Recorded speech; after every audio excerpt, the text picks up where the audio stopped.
तो बात करते हैं एक नई वैकेंसी की जो कि आई है सिडबी की तरफ से। सिडबी जो कि एक बैंक है और ये ऑफर कर रहा है 2 ग्रेड में वैकेंसी, ग्रेड ए और ग्रेड बी के लिए।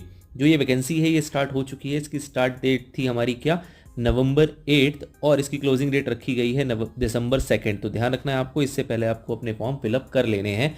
इसके एग्जाम जो होते हैं वो 3 पार्ट में कराए जाते हैं। पहला होता है फेज़ 1 एग्जाम, फिर होता है फेज़ 2 एग्जाम और फिर होता है इंटरव्यू। इन्होंने तीनों के डेट्स मोटे मोटे तौर पे नोटिफाई कर दिए हैं। फेज़ 1 का एग्जाम जो होगा वो होगा दिसंबर 22 में। फेज़ 2 का जो एग्जाम है वो कंडक्ट कराया जाएगा जनवरी 19 में, और जो इंटरव्यू लिया जाएगा वो फरवरी 25 में करा दिया जाएगा। मतलब कि ओवरऑल प्रोसेस इनका काफ़ी फास्ट रहने वाला है। और इसमें क्या की एसेंशियल्स बातें हैं, तो एसेंशियल बातें अगर हम देखें तो ग्रेड ए की जो पोस्ट है उसकी जो टोटल वैकेंसी है, नंबर ऑफ वैकेंसी, वो है 50।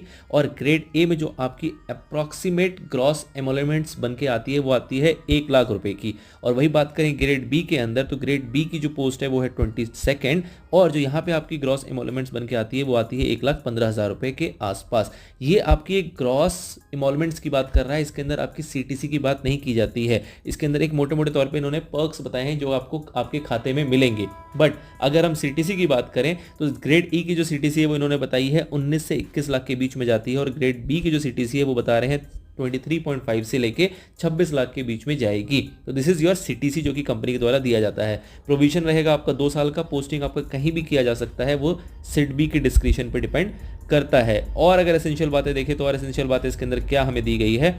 बात करें एज की तो ग्रेड ए का जो एज क्राइटेरिया है वो 21 ईयर से लेकर 30 ईयर्स तक का, और ग्रेड बी का जो एज क्राइटेरिया दिया गया है वो लिया गया है 25 साल से लेकर 33 ईयर्स तक का। मिनिमम और मैक्सिमम एज आपको यहाँ पे बता दी गई है। बात करें अगर क्वालिफिकेशन की तो ग्रेड ए जो कि जनरल की स्ट्रीम की पोस्ट है जिसकी वैकेंसी है टोटल 50, उसकी क्वालिफिकेशन उन्होंने रखी है ग्रेजुएशन। अरे वाह, जो बेयर मिनिमम क्वालिफिकेशन रखी गई है वो रखी क्या गई है यहाँ पे ग्रेजुएशन। ग्रेजुएशन के साथ में आपकी जो परसेंटेज होनी चाहिए वो होनी चाहिए मिनिमम 60%। अगर किसी ने सीएस किया गया है वो भी अप्लाई कर सकते हैं, सीए है वो भी अप्लाई कर सकते हैं, सीएम है वो भी अप्लाई कर सकते हैं, किसी ने एमबीए किया है तो वो भी अप्लाई कर सकते हैं। बस ध्यान देने वाली बात ये है कि 2 कैटेगरी के लोगों के लिए, कौन से 2 कैटेगरी, जो कि फर्स्ट कैटेगरी में फॉल करते हैं या फिर सेकंड कैटेगरी में फॉल करते हैं, इनके लिए कहा गया है कि भाई इनको एसेंशियल तौर पे इनके पास एक्सपीरियंस भी होना चाहिए। कितने सालों का, 2 साल का एक्सपीरियंस होना चाहिए। कहाँ पे, किसी भी बैंकिंग या फिर रिलेटेड इंस्टीट्यूशन का एक्सपीरियंस यहाँ पे मेंशन किया है, वहाँ पे आपका 2 साल का एक्सपीरियंस होना चाहिए। ग्रेड बी की बात करें तो मैनेजर लेवल पे इन्होंने कहा है ग्रेजुएट बंदा यहाँ पे चलेगा,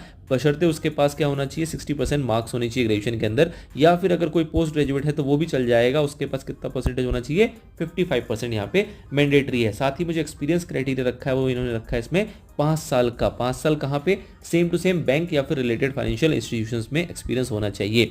लीगल की बात करें तो सेम चीज़ है, आपका बैचलर डिग्री होनी चाहिए लॉ में, 50% मिनिमम मार्क्स होने चाहिए, और आप एनरोल होने चाहिए एज एन एडवोकेट। साथ ही में एक्सपीरियंस जो रखा गया वो कितना रखा गया है, 5 साल का।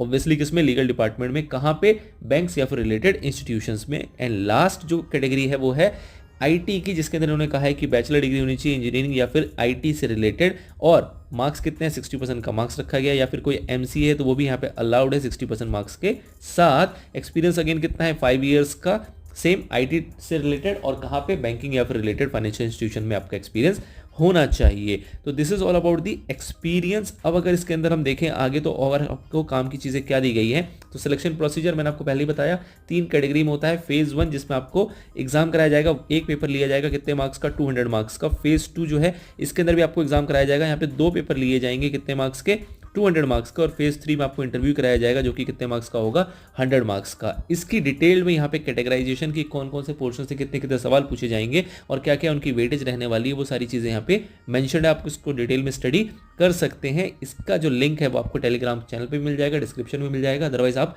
सिडबी के पोर्टल पे जाके भी इस नोटिफिकेशन को डाउनलोड कर सकते हैं। This is all about the overview of SIDBI new vacancy. I hope आप इसका पूरा फायदा उठाएंगे, अपनी एलिजिबिलिटी चेक करेंगे और अकॉर्डिंगली आप इसके फॉर्म को फिलअप करेंगे और बेहतरीन तरीके से तैयारी करके आप इसमें अपनी जॉब सुनिश्चित करने वाले हैं।